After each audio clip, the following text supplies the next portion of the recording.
Public policy to enact social change, marijuana legalization.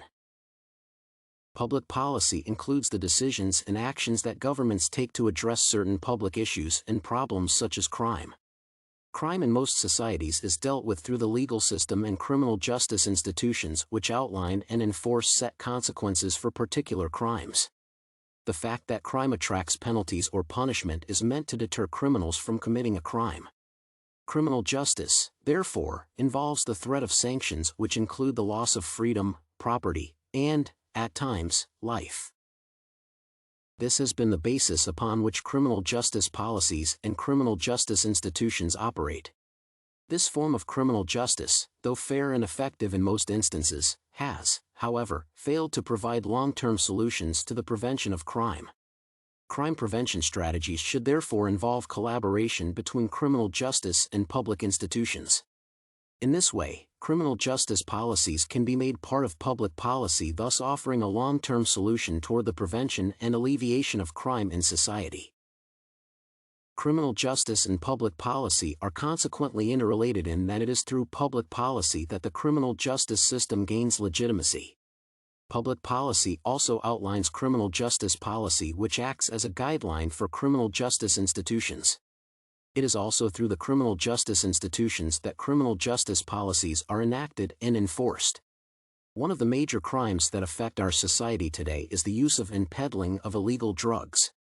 Drugs have also become the major cause of other crimes such as violence, robbery and theft, murder, and fraud, among others. One of these illegal drugs is marijuana. As a result, strict policies have been put in place regarding the use and possession of this drug.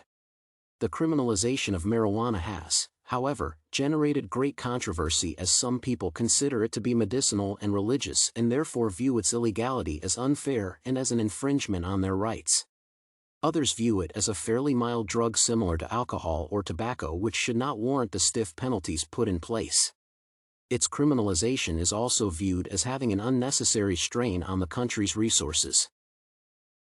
The criminalization of marijuana is inspired by the adverse health effects that result from its use, especially its long-term use. The criminalization of cannabis, however, does little in the way of reducing its use. In fact, the rate of its sale and possession has increased in the countries in which it is illegal, such as the US and the UK. Studies have shown that the use of cannabis is on the rise, especially among the youth aged 16 to 24 in these countries. In the UK in 2000, 25% of the youth in this age bracket were reported to have used cannabis in the past year. In the US, 24% of people aged 18 to 25 were reported to have used cannabis in the past year.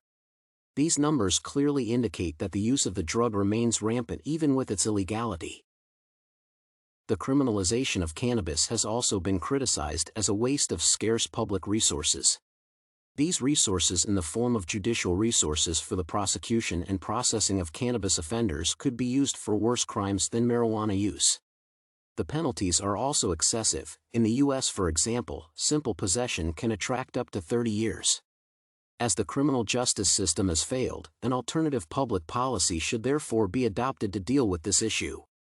The proposal here, therefore, is for marijuana to be legalized rather than prohibited as an alternative public policy towards its regulation.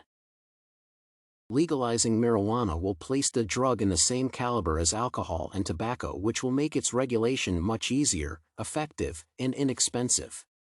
The legalization of marijuana will enable society to better regulate its sale to minors.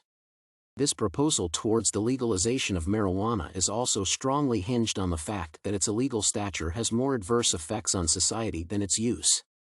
The illegalization of marijuana is expensive. It is estimated that an amount of $60 million is used annually in the fight against marijuana, not to mention the resources used in terms of taking care of prisoners, and legal fees paid to prosecutors, among others. If legalized, however, the government could gain a new source of revenue through taxation, thus earning more revenue for the country. Its decriminalization would also reduce the number of cannabis-related arrests, which have adverse effects on the individual and infringe on the basic rights of this individual. The arrested individual is faced with the shame of arrest, possible violence, rape, assault, and hardship while in prison. They are also affected economically, as they tend to lose property, days of work, or their jobs and money from payment of heavy fines. The key step to legalizing marijuana would be to change the perceptions of people, voters, propagated by the media and the government on the ills of marijuana. This would enable the people to think of marijuana like any other drug like alcohol, and since they are the voters and major influencers of policy, it would draw the legalization of the drug much closer. A campaign towards the disadvantages of the illegalization of the drug would also help change people's misconceptions about the drug. Sensitization of the vast amounts of revenue spent and the ill effects of arrests on the users will open the minds of the people and the policymakers toward the legalization of cannabis. A comparison between the effects of legal drugs such as alcohol and tobacco and marijuana will also help clear any bias and misconceptions about marijuana use. This will be done through a comparison of research reports, studies, and compiled statistics on alcohol, tobacco, and marijuana abuse. Once the public is convinced, the bill can therefore be tabled and put to a vote. The estimated cost of the implementation of this legalization policy will mainly be incurred in the advocacy campaigns, which will include campaign material costs, personnel and staff wages, advertising costs, and research costs, among others. Volunteers can, however, be employed to alleviate the costs incurred from hiring the staff. Lobbyists will also be employed to convince policymakers.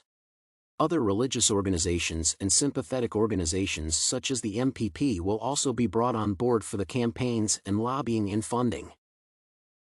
In conclusion, though cannabis is considered a harmful drug, thus its illegality, its illegalization has only caused society more harm than good.